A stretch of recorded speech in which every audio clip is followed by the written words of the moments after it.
made significant gains in the Northeast. There were times when the insurgents attacked army bases, even super camps. Today, they do not have that capability anymore. I can't remember when last anyone reported the Nigerian army base being breached by the enemy. I think the army deserves the round of applause for that.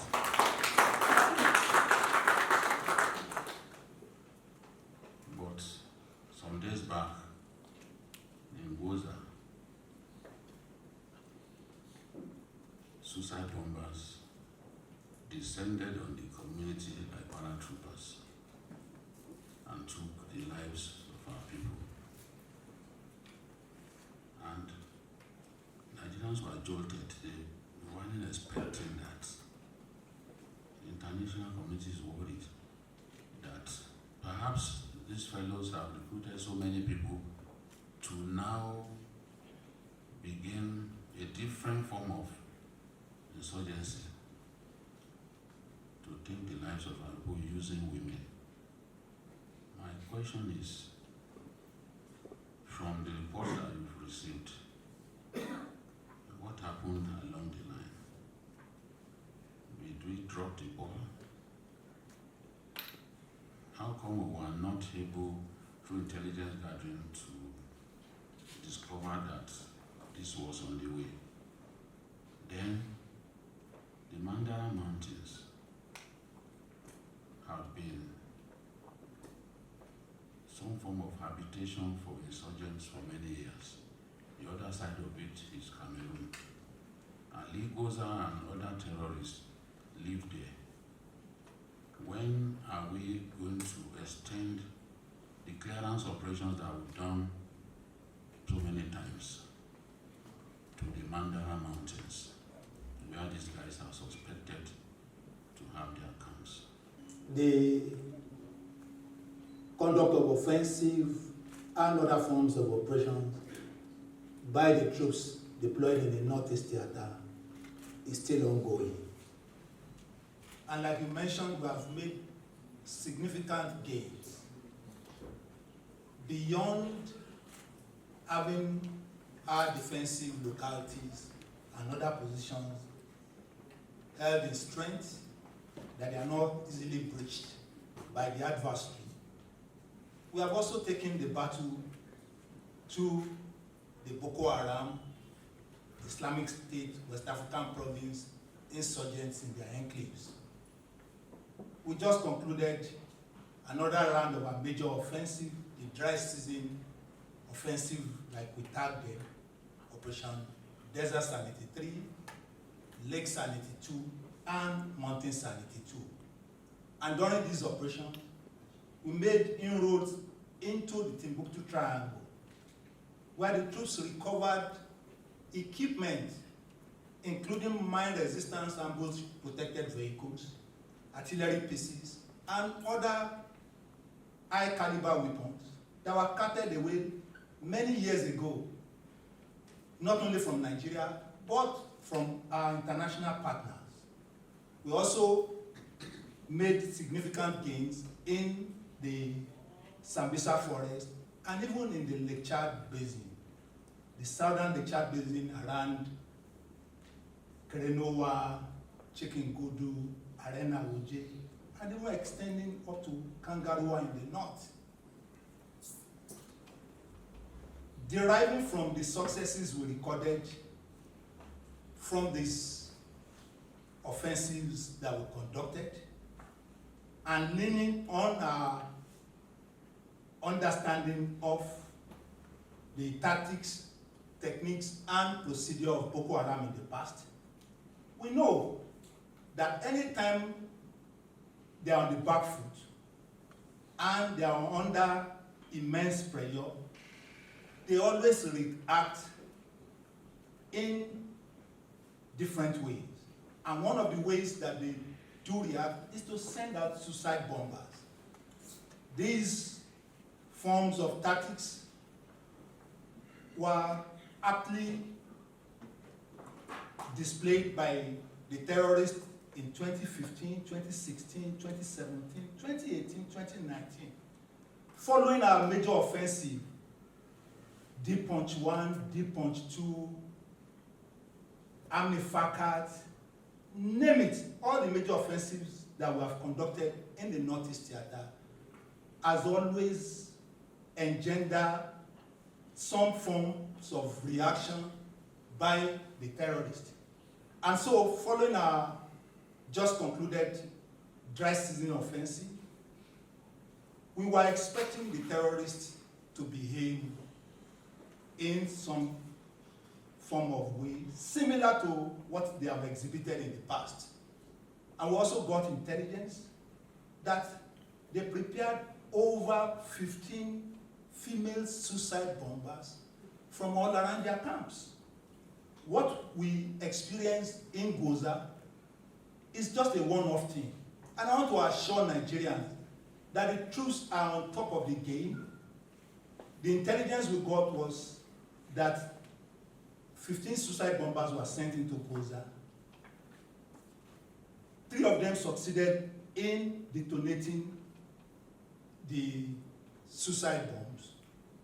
And if you look at the pattern of the detonation, the casualty reduced gradually until the last one that was taken out by the troops that resulted in injury to the troops and even casualty on the part of the civilian joint task force. We are saddened by this occurrence, and we have upped our ante to prevent a reoccurrence. And one reassuring thing is that if they sent 15 suicide bombers out and only 3 were able to detonate their bombs, even though we didn't like it, I would say the troops have done well.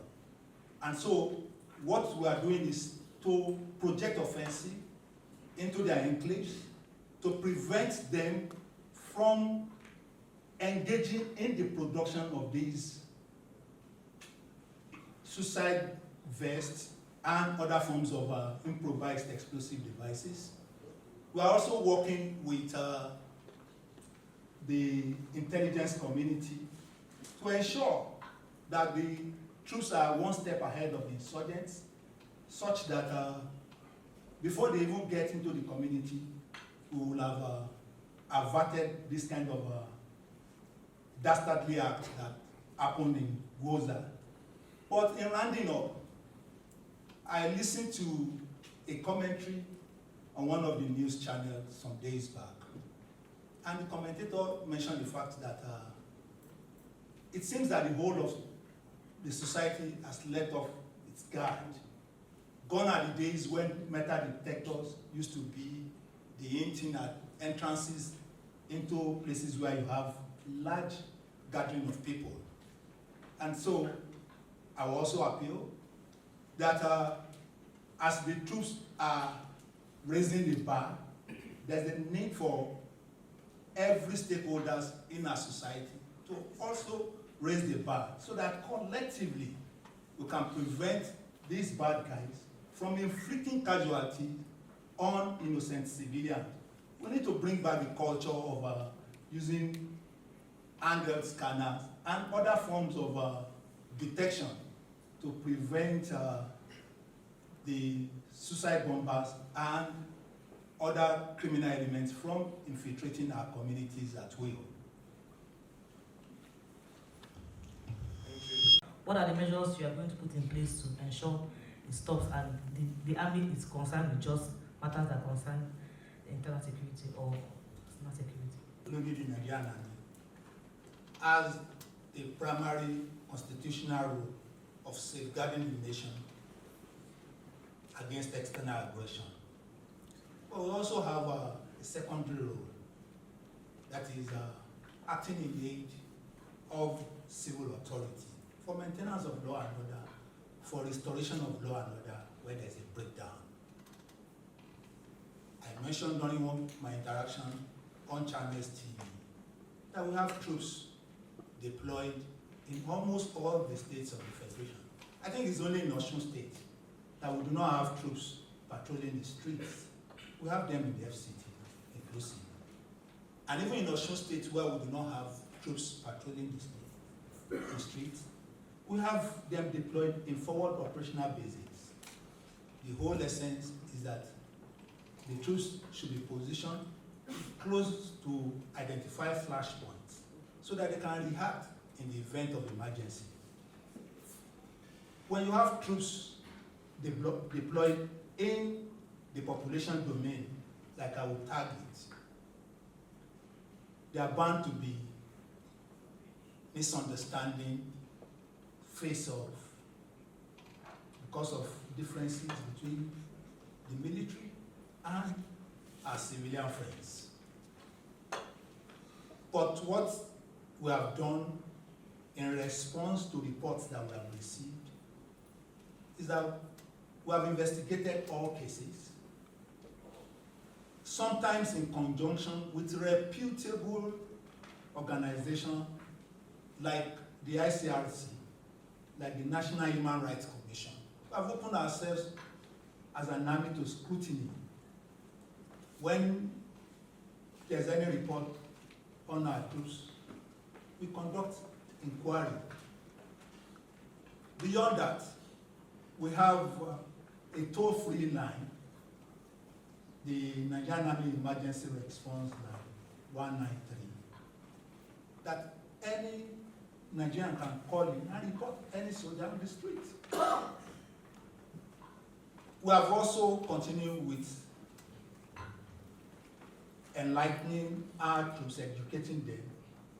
And so we have gone ahead to produce the rules of engagement and code of conduct, reduce them into booklets that are kept in the breast pocket to serve as a continuous reminder to the troops on the need to exercise maximum restraint and to conduct themselves in the highest disciplined manner possible in the discharge of their duties in the population space. And so our current involvement in the what you have tagged civilian matters, I think it is a vote of confidence on the military. If I may shock you, I receive a minimum of 3 requests on a monthly basis from executive governors, from critical stakeholders in our society, to establish forward operational bases in one place or the other. Currently, I have 37 forward operational bases established around the country. And yet, every day, I get requests from the National Assembly membership, from the government at the subnational, from other critical stakeholders. I think that is a vote of confidence on the military. But we're not going to get carried away by this vote of confidence. We'll continue to hold our troops accountable to the highest standard possible, and where there are infractions, we'll investigate and we'll hold troops who have erred culpable for their action. First, I have double congratulations for you. One, for you personally for the 1 year in office, and you and your team, your principal staff officers and everybody, and congratulations also for the beautiful beds you just got, the Bell aircraft. Personally, I know how important this has been, a dream of over 20 years, by the divine grace of God, materialized at your own time. It's quite significant. We must congratulate you and the Nigerian Army for this. Personally, this question is something that I want to put myself in the position of the ordinary Nigerians on the street, because I may know the answer, but we serve the people, and that is observing these 2 aircrafts. They are not combat enable aircrafts. And Nigerians are saying they thought at this critical stage, the Army should have concentrated on getting combat aircrafts instead of, for some of us that know surveillance is very important and what those aircrafts are meant to do. Why did the Army go for a non-combat aircraft instead of combat aircraft at this critical time? The organization of the Nigerian Army Aviation actually started in 1984. That's 40 years ago. Since then, the Nigerian Army has been training pilots, engineers, and other personnel engaged in the aviation industry. The idea of having an organic aviation arm to the Army is the best practice worldwide. If you go to some African countries like Kenya, I'm sure of that, Uganda, even the Central African Republic, the army in those countries have organic army aviation. The organic army aviation is primarily tasked to conduct most of the tasks that the organic army aviation is engaged in. They are 66% non-combat. It's either for casualty evacuation, troops insertion, or other non-combat tasks. So it's just about 1/3 of the roles of the organic army aviation that is combat in nature. And the fact that we're just starting, it is better to start from the non-combat and scale up. And if I may inform you, some months back, the government entered into a contract with a United States company to procure 12 combat helicopters, the MD-53KUs, for the Nigerian Army. Those helicopters are still being manufactured in the United States. We have pilots who have been trained, and to keep them current in that trade, are deployed with the police, the Navy, the Air Force. And so it's better to get them engaged. And so when the opportunity came up for the Army to acquire the Bell UH-1 from South Africa, we keyed into it, knowing quite well that these helicopters have proven to be versatile and they will be required for the non-combat task that I've described. And it will also help our pilots to maintain their currency while awaiting the arrival of the combat helicopters. I want to thank the other services, the Navy, the Air Force, including the Nigerian Police Force, for the support they have offered to the Nigerian Army towards the actualization of the Nigerian Army aviation. They have helped to keep our pilots current. They have provided facilities for us to keep even our helicopters upon arrival in Nigeria. These helicopters are on display as part of the Nigerian Army Day celebrations 2024, and our troops will continue to engage them in our operations as the need arise. One can see that you've been able to gain a lot of inroad in the fight against insurgency and insecurity.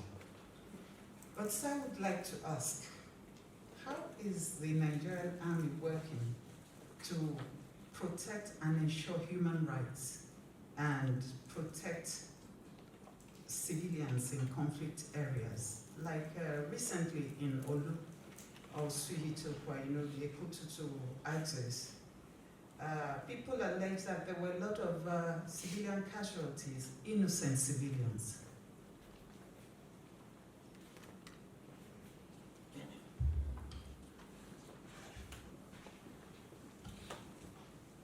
The troops of the Nigerian army deployed in the population space are being held to the highest standard possible in the conduct of their operations. And this includes the protection of civilians, protection of critical national infrastructure, and working in tandem with the established rules of engagement and the code of conduct. We are working with reputable organizations like the ICRC, the International Committee of the Red Cross, to train our soldiers in the international humanitarian law,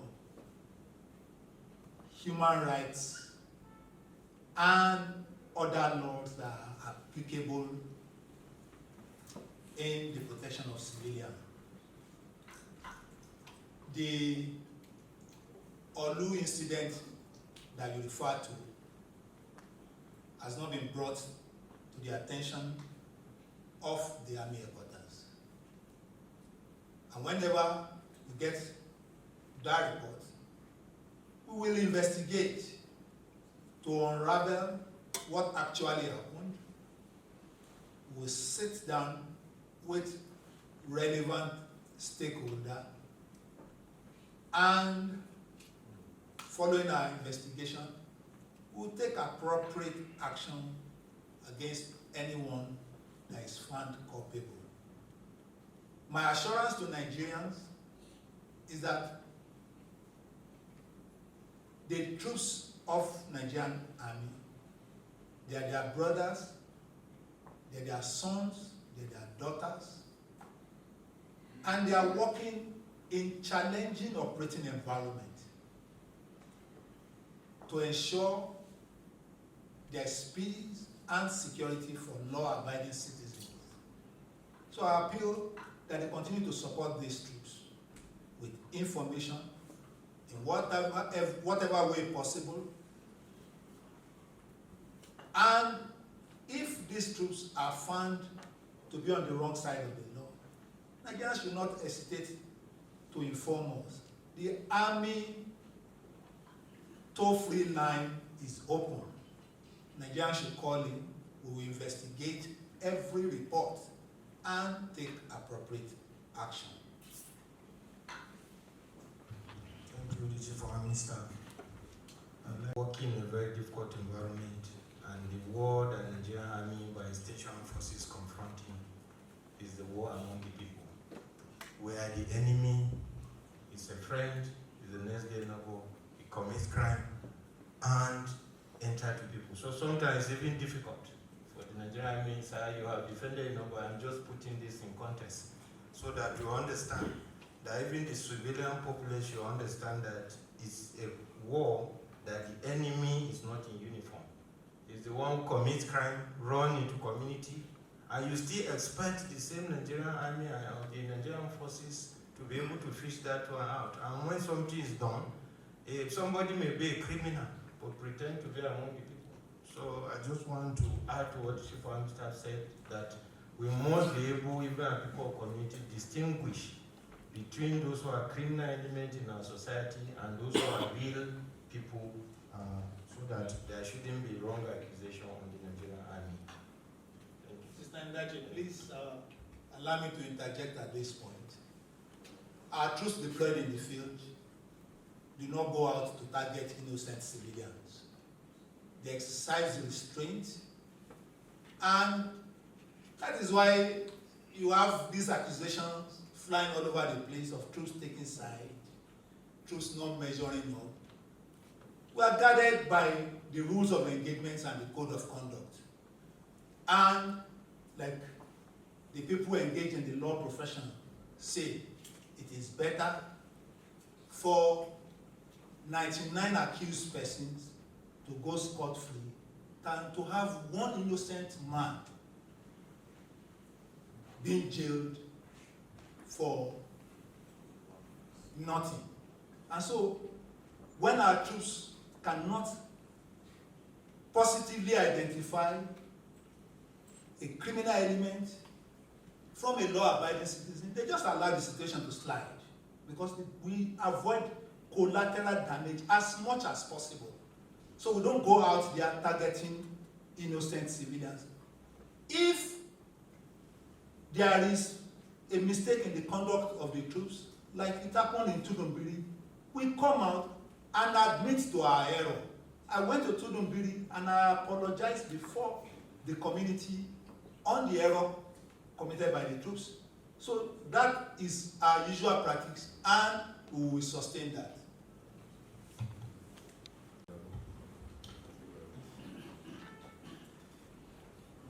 The Chief of Army Staff and other senior officers here present. Sir, no nation, no matter how rich, can make steady progress in a chaotic environment. As I talk to you now, sir, Plateau, we are sleeping with our two eyes closed for now. Courtesy of your men. And you agree with me that when you paid courtesy visit on the state governor, I think about 2 days back, he also confirmed it to you, sir, that for now there is peace on the plateau. Sir, with your continued support and encouragement, I think your troops on the plateau will do more. Having said that, sir, Zamfara state government recently laid an allegation against the military that your men do not support him but take orders from Abuja, and that negotiations are done with bandits in his state without his knowledge or input. How do you respond to this, sir?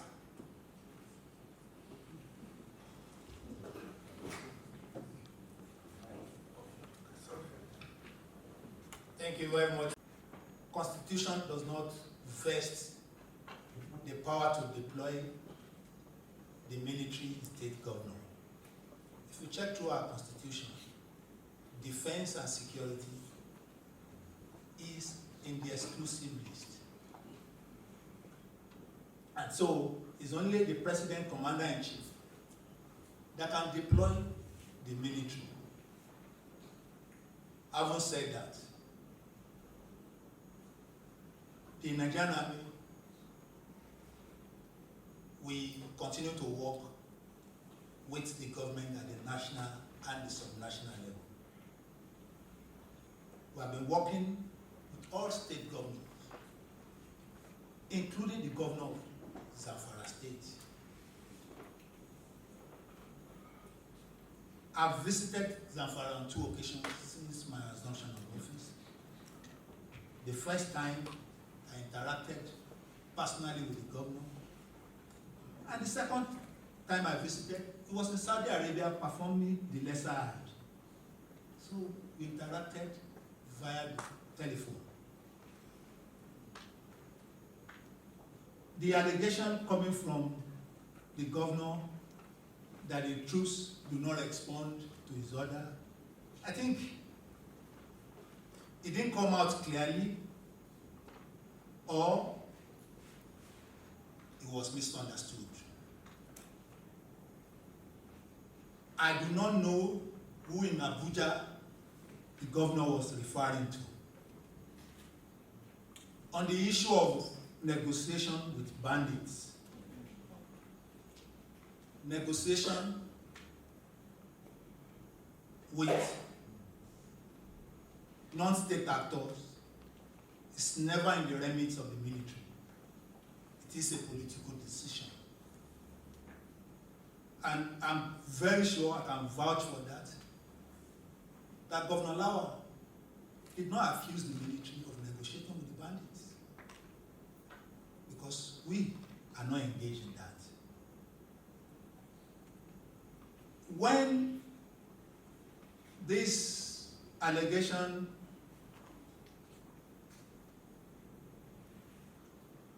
was flying all over the social media, I picked my phone and called the governor of Zamfara State. And we talked. And he explained, he came out open to explain to me that he never accused the troops of taking side. Check in the convoy of the governor of Zamfara State. I have my troops escorting him all over the place in Zamfara, which is an aberration, because governors are only entitled to police escorts. But considering the volatile nature of Zamfara, I allow my troops to escort Governor Dauda Lawal. How better can the Nigerian army defer to a state executive than to have my men escorting that governor all over the place? I think that's the highest honor we can give to the governor. And to place it on record, my troops, including other services of the armed forces of Nigeria, have continued to support the Zamfara State government. We work even with the state security guard that has been established by the Zamfara State government. What we demand of this irregular outfit is that they conduct themselves in line with standards expected of men in combat. They don't go out targeting innocent civilians, just like my soldiers will do. So if these are areas where we have misunderstanding, we'll continue to sit down with the Zamfara State government to chart the best possible ways going forward. But some Nigerians are curious. They want to know, why does the Nigerian army need to have an aviation arm when there is the Nigerian Air Force? And we also know that this current set of service chiefs pride themselves in the synergy which all Nigerians have witnessed existing among them. Or does it mean that the Nigerian Air Force has failed to provide the necessary support to the troops? To the conduct of our operations, and even the administrative tasks that our formations and units are engaged on. But having said that, I must also emphasize that resources, especially critical combat enablers that are required by the troops in the field, can never be enough. By our table of organization and equipment, the Nigerian Army Mechanized Battalion is expected to have 88 either armored personnel carrier or mine-resistant ambush-protected vehicles. That's like $88 million. Then when you add other assets, we're talking over $150 million to equip one battalion. I don't think our economy can support that.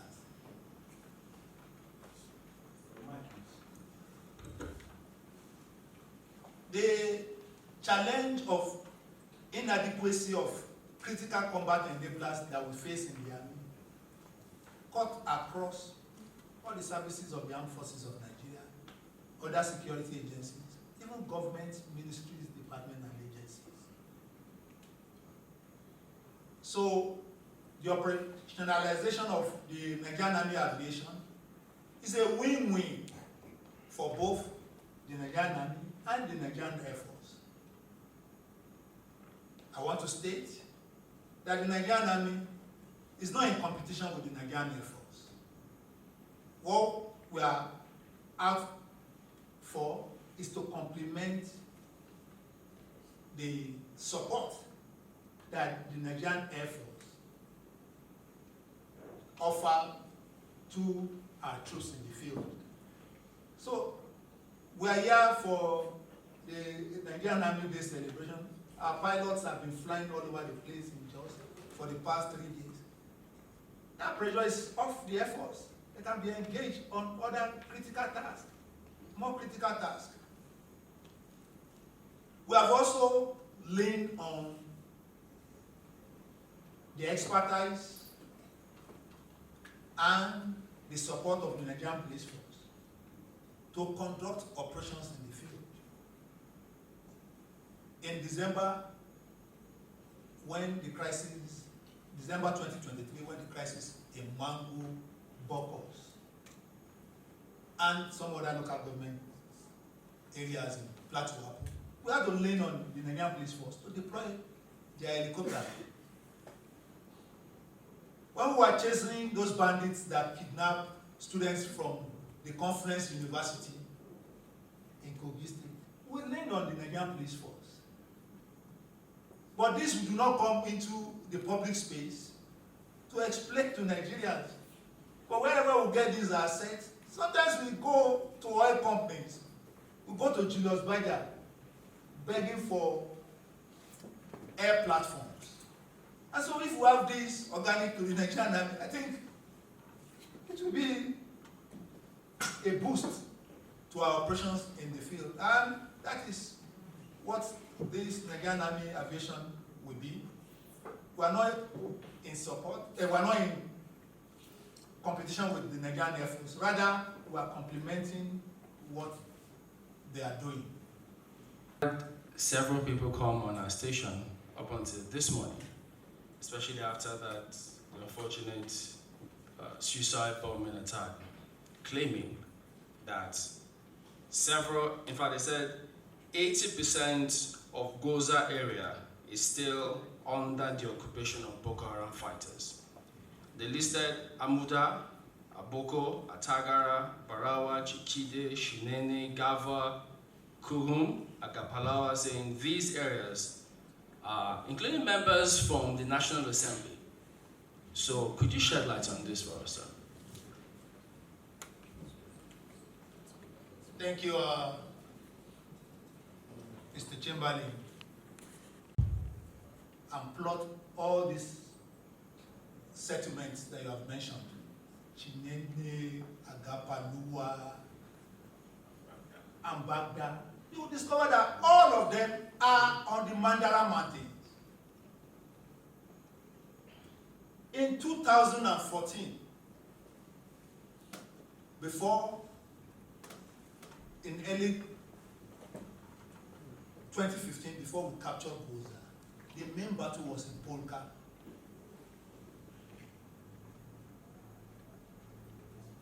After that, we extended our reach to Peter, Tokumbere.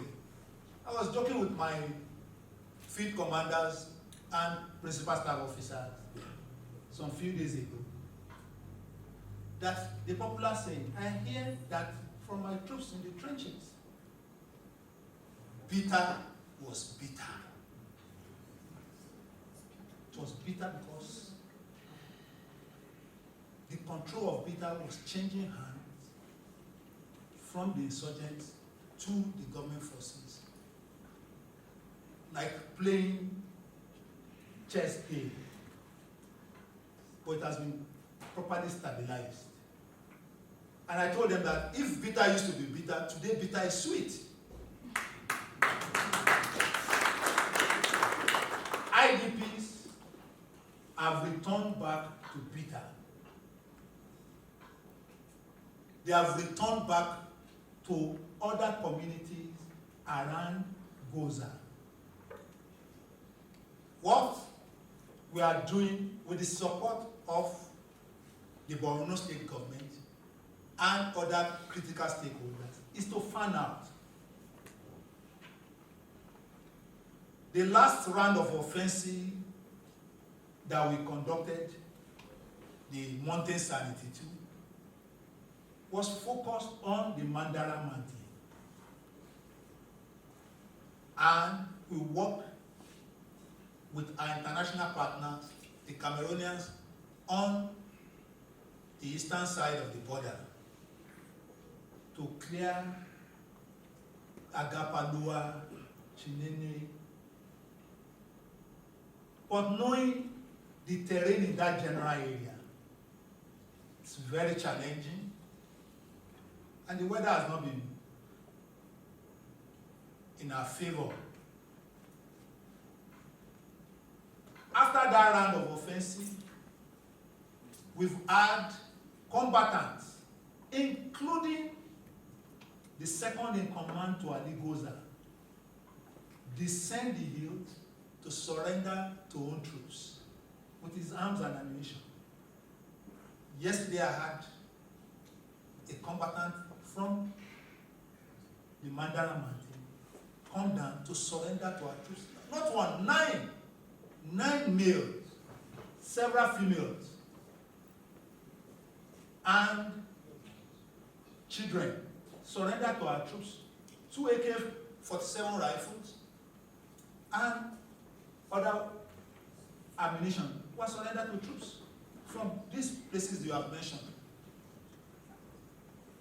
I will not say we have established total dominance over the Mandara Mountains. It was a work in progress.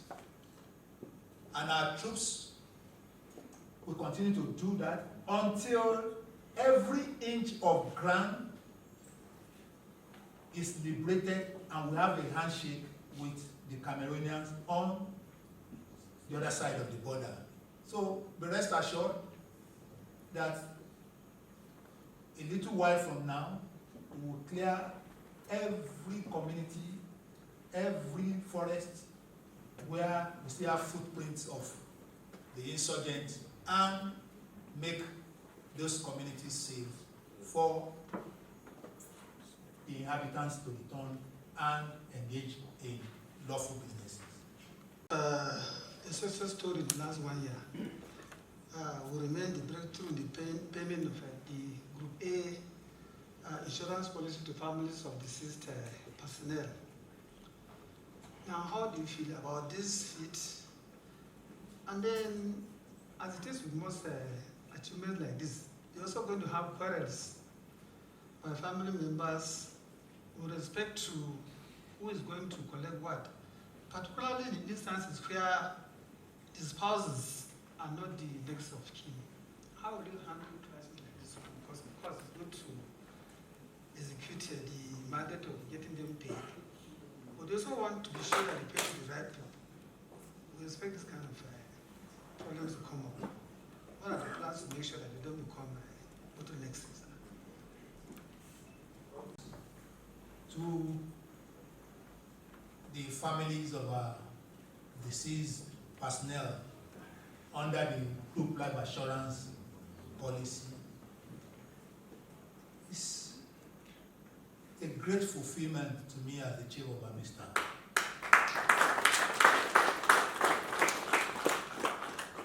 Upon my assumption of office and leaning on my experience as a commanding officer, as a brigade commander, as a general officer commanding, I walk around barracks. I interact with soldiers, I interact with their family, with their children, and one recurring issue then was the outstanding claim by deceased Nigerian Army personnel between the year 2012 and 2022. Upon my assumption of office, I asked that a compilation be done And the Department of Army Administration came up with a list of 6,400 families.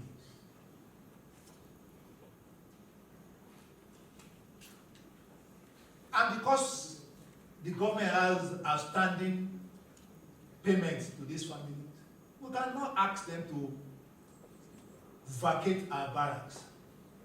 So in essence, that's 6,400 accommodation tied down. That's 6,400 women. I'm not talking about children that run into over 20-something thousand at 4 children by family, that put a strain on critical barracks infrastructure. And so it's a great fulfillment clearing this backlog. And I want to sincerely appreciate the President, Commander-in-Chief of our Armed Forces, President Bola Ahmed Tinubu, for acceding to the request of the Nigerian Army and giving approval for the payment of this outstanding claim. To ensure that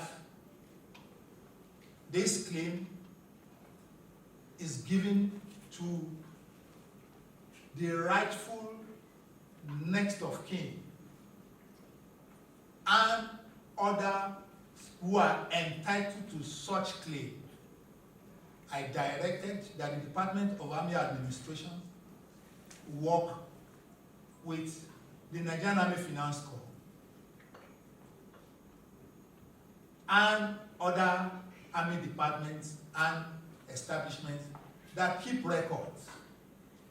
And so we didn't just rush to go and pay. We checked through the records to ensure that those who are entitled actually get the payment. And because we've had the experience of women coming up, fighting with either parents or siblings of deceased Nigerian Army personnel over claims in the past, I will say the officers and the soldiers who are deployed in the Directorate of Welfare Services of the Department of Army Administration, they have developed mechanisms for handling such disputes.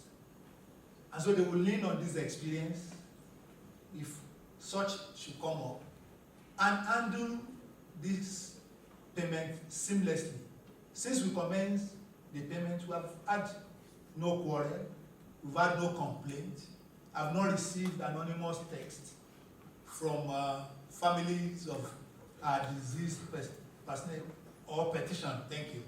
And so the payment is progressing seamlessly because of the checks and balances that we have put in place, and we ensure that those checks and balances stand the test of time in the payment of this outstanding group life assurance. Mr. Ndache is the moderator of this session. I want to thank the media executive and state that the Nigerian Army hold the media establishment and you, the executive, and other media practitioners as critical partners in the work we do. We are out there to work for law-abiding citizens to ensure that an atmosphere of peace, security, and development thrive. And like Mr. Ndache mentioned, the kind of conflict that we're engaged in is war amongst the people. And it was the former Prime Minister of England, Margaret Thatcher, that said that the media is the oxygen of terrorists. Because they require that information to either put law-abiding citizens in fear or keep them in bondage. So I want to appeal to the media executives, those ones who are here, those who are streaming online, that the Nigerian army is the people's army. Our troops are working in challenging operational environments to ensure peace, stability, economic development. And we need the support of the people. We need the support of the media. So please continue to support us and know collectively, because information, that's the media, is a critical element of national power, just like the military. And it's the combination of all these elements of national power that will ensure sustainable peace and security.